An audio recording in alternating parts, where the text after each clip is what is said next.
اب اگر کوئی چاندی کی اور ہے تو صاف کریں گے تو چاندی بنے گی، سونا تو نہیں بنے گا، اور سونے کی اور ہے صاف کریں گے سونا بنے گا۔ تو وہ اور تو اپنی جگہ پر مستقل ہے، ان کو آپ چینج نہیں کر سکتے۔ اسی طرح انسانوں کی افتاد طبع، انسانوں کا مزاج یہ اللہ نے بنایا ہوتا ہے۔ اس کو قرآن مجید میں ایک جگہ شاکلہ کہا گیا ہے، قُلْ كُلٌّ يَعْمَلُ عَلَىٰ شَاكِلَتِهِ۔ شاکلہ کسے کہتے ہیں؟ ہمارے مصری لوگ جو ہوتے ہیں جب کوئی شے ڈھالنی ہوتی ہے تو اس کے لیے پہلے پیٹرن بناتے ہیں، اسے پاٹرن کہتے ہیں، پاٹرن۔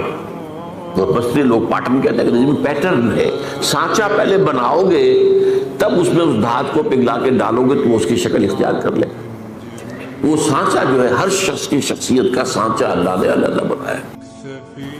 موٹی موٹی تقسیمیں یہ ہیں۔ ایک تقسیم وہ ہے کہ جو باصلاحیت لوگ ہوتے ہیں، ایک ہے عام آدمی جس کے اندر کوئی خاص صلاحیت ہے ہی نہیں، ان کے بارے میں تو میں کہا کرتا ہوں کہ وہ زندگی نہیں گزارتے بلکہ زندگی انہیں گزارتی ہے۔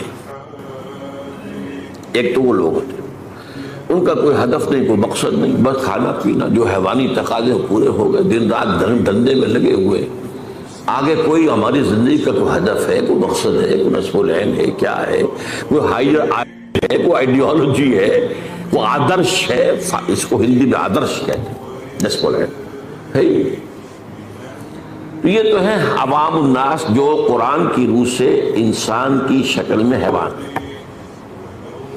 لہم قلوب لا یفقہون بہا ولہم اعین لا یبصرون بہا ولہم آذان لا یسمعون بہا اولئک کالانعام بل ہم اضل۔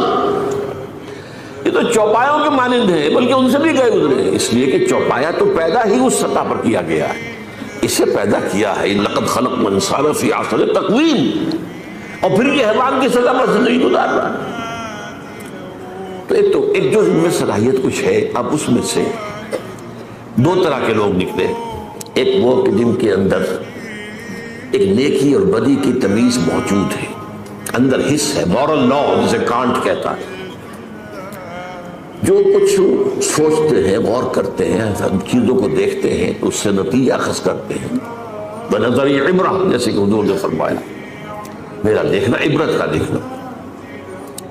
یہ لوگ وہ ہوتے ہیں کہ جو اپنی سلیم الفطرتی کی وجہ سے اور سلیم العقلی کی وجہ سے حقائق کائنات کے قریب پہنچ جاتے ہیں، یہ صدیقین ہوتے ہیں۔ یہ وہ لوگ ہوتے ہیں کہ ان کے کانوں میں کسی نبی کی آواز آئے گی تو فوراً لپک کر قبول کریں، نو ہیسیٹیشن واٹس ایور۔ کیوں کہ وہ تو وہی کہہ رہا ہے نبی جو ان کے اپنے دل میں ہے۔ دیکھنا تقریر کی لذت کے جو اس نے کہا، میں نے یہ جانا بھی گویا یہی میرے دل میں تھا، اس نے تو میرے دل کی بات کی۔ ایک وہ لوگ ہوتے ہیں کہ جن کو ان چیزوں سے دلچسپی نہیں ہوتی، کھیل کود، یہ وہ، بھاگ دوڑ، کشتی، شکار، یہ وہ، اس میں لگے ہوئے۔ ان کے اندر کی فطرت کے اوپر ایک کرسٹ آ گیا ہوتا ہے، بہت سخت قسم کا، اوپر چھلکا کہیں کیا کہیں کرسٹ، تو ان حقائق کی طرف توجہ نہیں ہوتی۔ میں نے آپ کو بتایا تھا جدید سائیکالوجی میں پہلی قسم کے لوگ انٹروورٹس کہلاتے ہیں، دوسرے ایکسٹروورٹس کہلاتے ہیں۔ تو ان کو حقائق کی طرف دلچسپی نہیں، بظاہر سے دلچسپی ہے بس۔ یہ وہ لوگ ہوتے ہیں کہ جن کا یہ کرسٹ کسی جذباتی بات سے پھٹتا ہے، جیسے حمزہ کی مثال دی میں نے آپ کو۔ کنیس نے کہا کہ آج تو ابو جہل نے آپ کے بھتیجے کے ساتھ بہت برا سلوک کیا۔ اب 6 سال گزر گئے تھے، بھتیجے کی بات پر کبھی توجہ ہی نہیں کی، بھتیجا کہہ کیا رہا ہے یہ، حالانکہ انتہائی محبوب بھتیجا، انتہائی محبوب۔ بس اس کہنے کے اوپر گھر میں داخل نہیں ہوئے، سیدھے گئے، کمان ماری ہے دے کر ابو جہل کے سر پر کہ تم نے میرے بھتیجے کے ساتھ یہ سلوک کیا، اور فوراً کہ اچھا میں اس پر ایمان لایا، آؤ کرو مقابلہ۔ یہ اسلام کی کیفیت تھی، یہ حضرت عمر کی تھی۔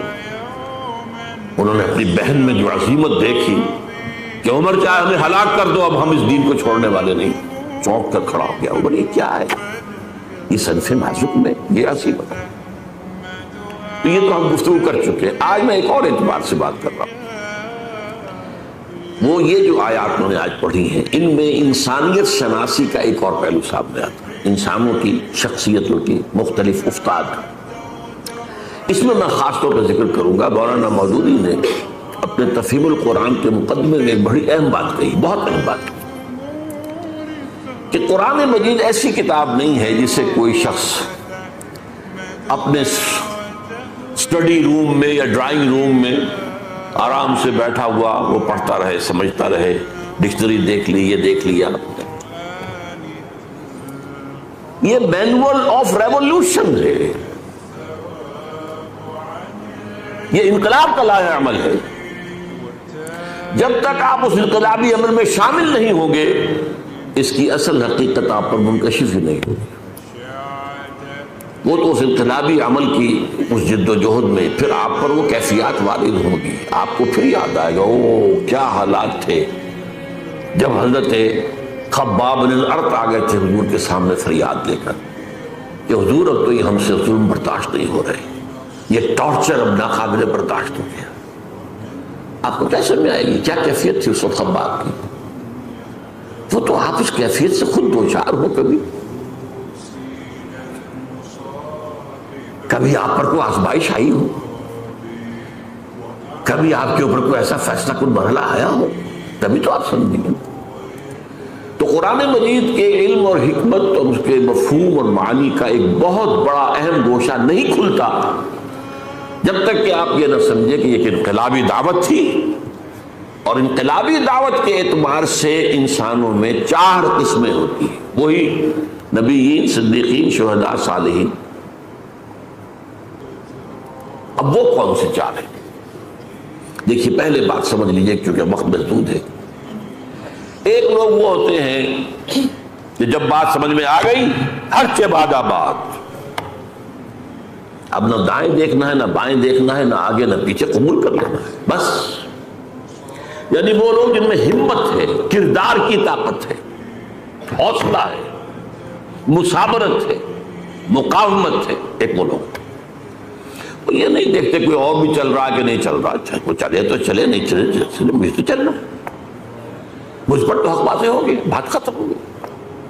اب کوئی مفاد، کوئی چودراہٹ، کوئی حیثیت، اس کو نہ اندیشہ پہنچ جائے، اس کو نہ خطرہ ہو جائے۔ جیسے وہ نجران کے عیسائیوں کا وفد آیا تھا تو 2 بھائی تھے ٹاپ کے، ان کے بڑے اسقف، تو وہ جب حضور نے مباہلے کا چیلنج دیا تو پھر بھاگ گئے، رات چلے گئے، ورنہ 70 افراد کا نجران کے وفد آیا تھا۔ واپسی پر ایک بھائی، چھوٹے بھائی کے گھوڑے نے ٹھوکر کھائی، اس نے کہا تعس الابعد، ہلاک ہو جائے وہ دور والا۔ بڑے نے کہا یہ دور والا تم نے کسے کہا ہے؟ اب محمد کو، معاذ اللہ مت کہنا، یہ وہ تو نبی ہے۔ انہوں نے کہا پھر نبی ہے تو مانا کیوں نہیں تم نے؟ کہنے لگے دیکھو ہمیں قیصر روم نے بڑی سہولتیں دے رکھی ہیں، بڑی مراعات دے رکھی، ہماری بڑی حیثیت ہے، اگر ہم اس کو مان لیں گے تو گئے ہم تو۔ اب یہ انداز اور ہے۔